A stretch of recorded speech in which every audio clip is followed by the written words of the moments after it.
শুধু বিহার কেন, মধ্যপ্রদেশেও তো কংগ্রেসের জয় জয়কার হয়েছে। মানে অহংকারই পতনের কারণ।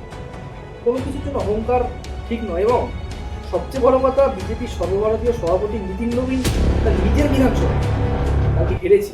এবং এক বছর আগে যেখানে 67% ভোট পেয়েছিল বিজেপি, ঠিক এক বছরের মধ্যেই সেই ভোটটা নেমে আসলো 34%।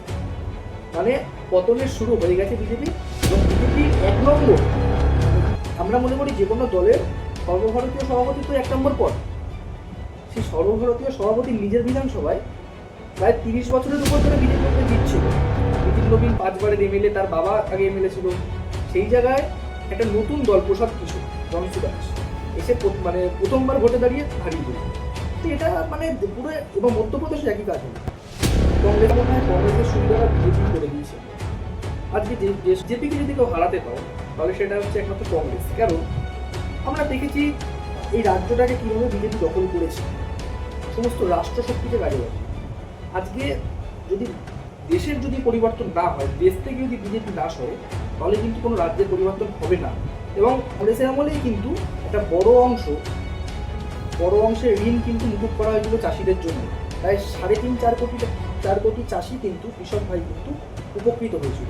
কিন্তু 2014 পর থেকে কোনো এরকম ঘটনা দেখাতে পারবেন না যে কৃষকদের কোনো ঋণ মুকুব করছে। হ্যাঁ, ঋণ মুকুব করছে কাদের? আদানি। ঋণ মুকুব করছে আম্বানি।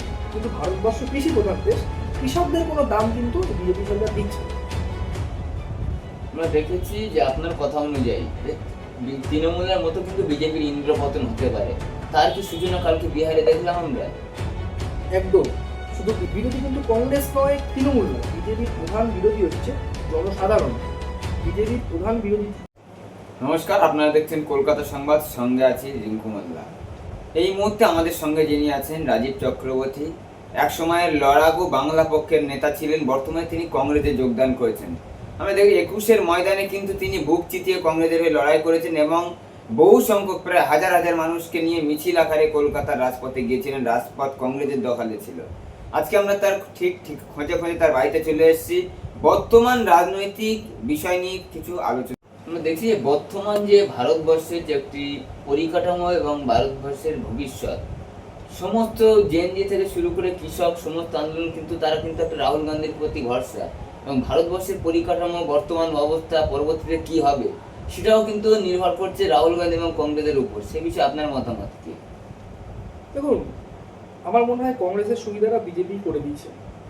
আজকে যে ছোট ছোট দলগুলো বিজেপির বিরুদ্ধে লড়াই করেছিল, তাদের যেভাবে বিজেপি আটকে দিয়েছে, তো এবং তারা কংগ্রেস থেকে বেরিয়ে একটা আলাদা দল হয়েছিল, যেমন তৃণমূল বলছি, আরও অনেক দল, তারা কিন্তু আর কংগ্রেসের সাথে মিশছে। কংগ্রেস কিন্তু শক্তিশালী হয়ে উঠেছিল এবং তাদের কিন্তু এখন সেই আবার রাহুল গান্ধীর উপরই ভরসা করতে হচ্ছে। কারণ বিজেপিকে যদি কেউ হারাতে পারে, তাহলে সেটা হচ্ছে একমাত্র কংগ্রেস। কারণ আমরা দেখেছি এই রাজ্যটাকে কীভাবে বিজেপি দখল করেছে, সমস্ত রাষ্ট্রশক্তিকে গাড়ি লাগিয়ে।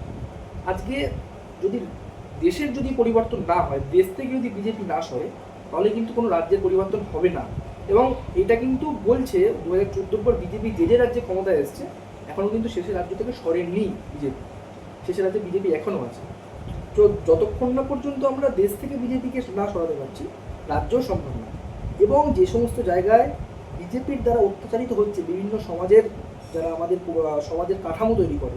আজকে ভারতবর্ষ কৃষিপ্রধান দেশ, কিন্তু কদিন আগে বিজেপির বিভিন্ন নীতির জন্য কৃষকরা আত্মহত্যা করল। কোনো মিডিয়া সেভাবে কভারেজ দিল না। রাহুল গান্ধী তাদেরকে পাশে দাঁড়িয়েছিল।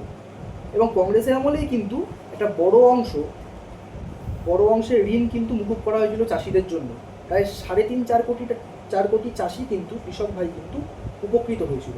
কিন্তু 2014 পর থেকে কোনো এরকম ঘটনা দেখাতে পারবেন না যে কৃষকদের কোনো ঋণ মুকুব করছে। হ্যাঁ, ঋণ মুকুব করছে কাদের? আদানি। ঋণ মুকুব করছে আম্বানি। কিন্তু ভারতবর্ষ কৃষি প্রধান দেশ, কৃষকদের কোনো দাম কিন্তু বিজেপি সরকার দিচ্ছে না। আমরা দেখেছি যে আপনার কথা অনুযায়ী যে তৃণমূলের মতো কিন্তু বিজেপির ইন্দ্রপতন হতে পারে। তার কি সূচনা কালকে বিহারে দেখলাম আমরা। একদম। শুধু বিহার কেন, মধ্যপ্রদেশেও তো কংগ্রেসের জয় জয়কার হয়েছে। মানে অহংকারই পতনের কারণ। কোনো কিছুর জন্য অহংকার ঠিক নয়। এবং সবচেয়ে বড় কথা, বিজেপির সর্বভারতীয় সভাপতি নিতিন নবীন তার নিজের বিধানসভা কালকে হেরেছে। এবং এক বছর আগে যেখানে 67% ভোট পেয়েছিল বিজেপি, ঠিক এক বছরের মধ্যেই সেই ভোটটা নেমে আসলো 34%।